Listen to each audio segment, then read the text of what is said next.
An update this morning on the number of coronavirus cases across the country, plus why investors are worried about massive layoffs. And we'll hear firsthand from a local couple who had to make an early exit from their trip to Italy because of the coronavirus outbreak.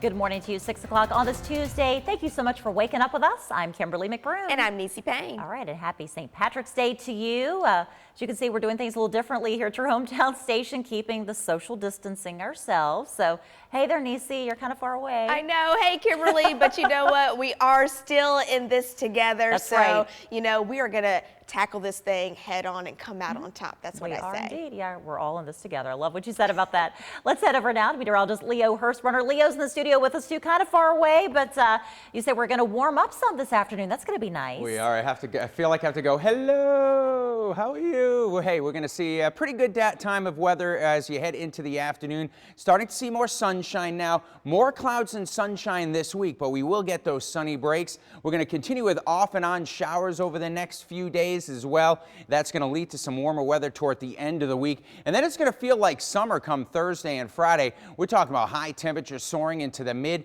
and upper 70s, closing in on 80 on Friday. But behind that cold front, temperatures cool back down slowly as you head into the upcoming weekend. I'll have more on that coming up in your hometown forecast. Thank you, Leo. Our top story this morning, there are now at least 4,300 confirmed coronavirus cases in the U.S. and more than 80 deaths. On Wall Street, the Dow closed down about 3,000 points, its largest one-day point drop in history. Investors are worried about massive layoffs as businesses around the country shut their doors to try to stop the spread. And in response to these latest developments, President Trump held a press conference on Monday that set several changes into motion for the days and weeks to come. WDBJ7's Katie Mazur is in the studio with us this morning. Katie, what is the latest mandate to come out of the White House? Well, Niecy, the White House says Americans should now avoid gatherings of 10 or more people during the coronavirus outbreak, and that's down from the last announcement, which said 50 or more people should not gather together.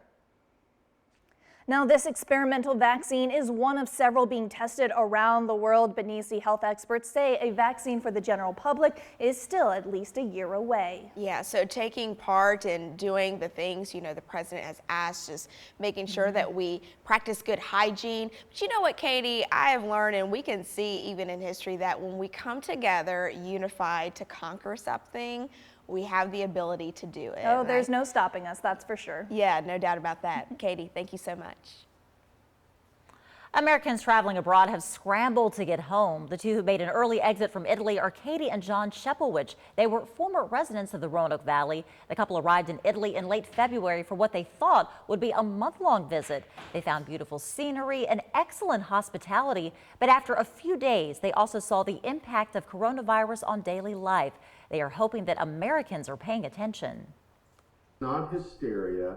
It is real, and it can have an impact on a lot of people. And that's what we're trying to prevent right now. And that's what I hope that they all get to see down the road. They decided to self-isolate for 2 weeks when they returned to their home in Asheville, North Carolina, and are feeling fine.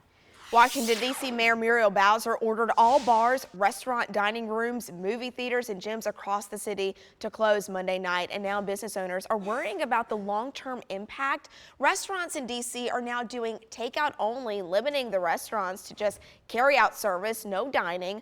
Other eateries voluntarily close. Mayor Bowser says she understands it's distressing, but restaurants must comply or have their license revoked. Listen, as mayor, I don't wake up in the morning and try to figure out how I can shut down a business or issue a fine, but I will do it. The D.C. Council is currently working on emergency legislation to provide financial relief to some D.C. workers who are laid off in the meantime. And as more Americans limit social interactions due to coronavirus fears, the last thing on their minds might be responding to the census. This year's census will rely on mail, phone, and online responses more than ever before, but it still needs thousands of workers to knock on doors and collect information by interviewing people. At this time during the 2010 census, 145,000 temporary workers were doing just that, but right now under 24,000 are doing it. Now, if you want to stay up to date with the latest on the coronavirus and its impacts across the world and in our hometowns, download our WDBJ7 News app and be sure to sign up for push alerts so you get the information as soon as something breaks. The coronavirus outbreak is having an impact on the Democratic nomination for president. As Laura Podesta reports, Ohio wants to delay its primary, but Illinois, Florida, and Arizona are still going ahead.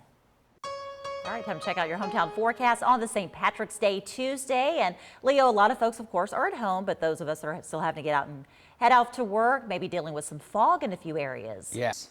Yes, a roller coaster ride continues, but does. the 70s are going to feel great. And if that's too warm for you this early, that's okay. It's going to drop back off in the 50s in a couple days. Right for the weekend. Yeah, that's all right. Yes, and many of us are out looking for some plants for us to go ahead and put I in know, the ground. getting ready for that garden. I know, I'm so excited. Me too. Growing season's coming. All right, thanks, guys.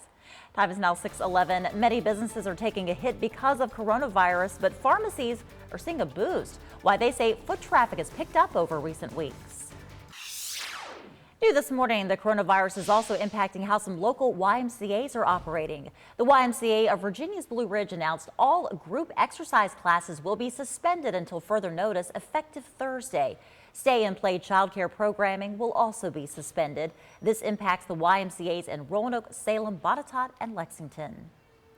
There are no industries that haven't been impacted by the COVID-19 pandemic, but while many businesses are seeing a major drop in foot traffic, local pharmacies are seeing a surge. Pharmacies have seen an increase in customers hoping to stock up on their medication and get their questions answered. Pharmacists say foot traffic has increased exponentially in the last couple of weeks, but there are ways patients can decrease their pharmacy trips or just eliminate them altogether. If you can get a 90-day supply of your prescription, I would encourage that because we are trying to work with patients and their insurance companies just to limit your exposure to coming in. We can provide the medication through delivery, so that's another way patients can limit having to come into the pharmacy. Many employees are also cleaning doorknobs and credit card scanners more consistently and diligently. West Virginia is the last state in the country to have a confirmed case of the coronavirus, but a lack of consistent guidelines across our nation could be the reason why. So far, only 39 people have been tested in West Virginia. To put that into perspective, compared to Ohio and Kentucky, about 2 in every 100,000 West Virginians have been tested, compared to 3 in Ohio and 6 in Kentucky. I definitely think it's a dangerous attitude to think that, we're the last ones and people are, making a joke about it. But really, we're not the last ones. We're doing the worst testing. We're just not testing people. And if you're not testing somebody, you can't obviously say you have any. There is no consistent criteria for testing across state lines. According to West Virginia's guidelines, a patient's travel is highly considered, and that's not the case in Ohio and Kentucky. Well, stay with us. You're watching WDBJ7 Morning. Coming up, a flight was delayed for several hours, all because of a joke. Why police and a hazmat team were called to respond to a tarmac in Dallas. I think it's that time of the year when we can't stay cool for very long. No, or really warm, so at least we got that going for us. Yeah, that's true. Thank you, Leo. In today's Hometown Health, researchers in China found children with the novel coronavirus are showing less severe symptoms than adults. A study in the journal Pediatrics finds nearly 6% of children's cases were considered critical, but it was about 3 times that for adults. A flight from Dallas to Nashville was delayed for 8 hours over the weekend after a passenger joked that he was infected with COVID-19. The man refused to lift his tray table up ahead of takeoff, then claimed he had the virus. Police and a hazmat team responded. The incident sparked panic among some passengers. People were freaked out because nobody knew what was going on, and people didn't know if he was actually sick or if he really didn't have coronavirus or not. Right after he was escorted off the plane, one of the cops came back and kind of explained the situation to the people that were sitting near him, and kind of spelled it out for us and told us not to worry about it, and really was just talking about how he was joking about having the coronavirus. The man was arrested for making a false claim. The flight was further delayed by maintenance issues and because some of the crew members did not want to fly after the incident. Well, stay with us. We've got another look at your forecast coming up after the break. And welcome back. The coronavirus outbreak is reportedly postponing what's being dubbed the most exciting 2 minutes in sports. Well, of course, talking about the Kentucky Derby. It will likely be pushed back until the first weekend in September. The famous horse race was originally scheduled for May 2nd this year. The CDC recommends scrapping all public events that involve more than 50 people for the next 8 weeks. But the Derby can draw more than 150,000 fans to Churchill Downs racing track. His character survived numerous brushes with death, but Game of Thrones actor Christopher Heavue did not dodge the novel coronavirus. He and his family are now self-quarantined in Norway. The actor says he is showing only mild symptoms of what feels like a cold. Heavue played the role of fierce warrior Thurman Giantsbane, who became an unlikely friend of Jon Snow, one of the main characters in the HBO series.